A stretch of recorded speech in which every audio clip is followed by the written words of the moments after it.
guess from the guard pull, a lot of times this guy maybe, I don't want to exchange with this guy. He's you know, got good hands, or he's twice my size, arms this big, whatever.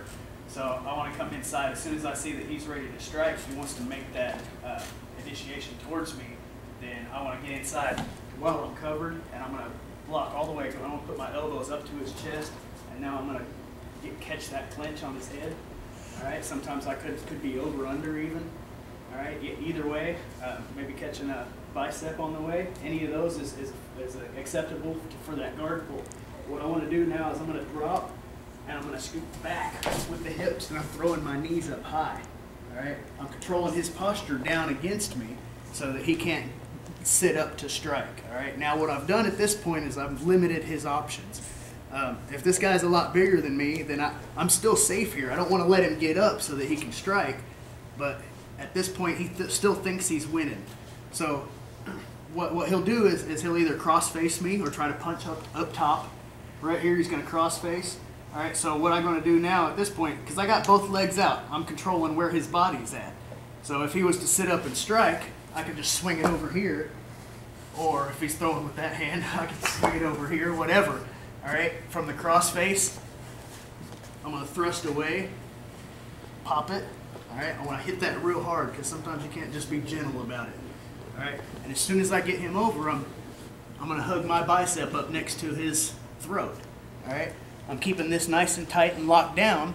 I'm not going to squeeze yet for the submission. Sometimes it can happen, but I don't want to trust that it can happen. I want to make sure I do it right. All right, so now I've got control here, so I can start to open up and shrimp out. And I'm going to slide down to this sharp piece of my wrist right in the side of his throat. Now I'll finish my lockup and squeeze and get the tap. All right, at this point, now I could also, if that doesn't get there, sometimes that guy I might not have the angle 100% right whenever it's a real fight. So I might go ahead and get up at that point. All right, I can get up, take his back. All right, another option is if he doesn't go for my face and a cross face, then his other option would be to hit me in the ribs on this other side. All right, I don't want to take too many of those, even though they're not that bad. Here's how I'm going to stop it. I'm going to put my knee in front of his bicep and hold his tricep. I'm going to make sure to keep his posture controlled over here. So now he can't swing with either arm. He's locked down. I can push away at the bicep, and I'm going to catch down here by his wrist.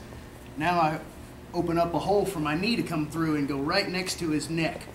This is where I start to lock, and I'm shrimping to this side. See how I'm going under his knee over here? That pulls his arm across his neck real tight. And I might even sweep him here. I could go convert to arm bar, or I can go ahead and keep it here. Sometimes the guy will go all the way over. If he stacks me up real high, I might be able to go all the way backwards and finish on the mat.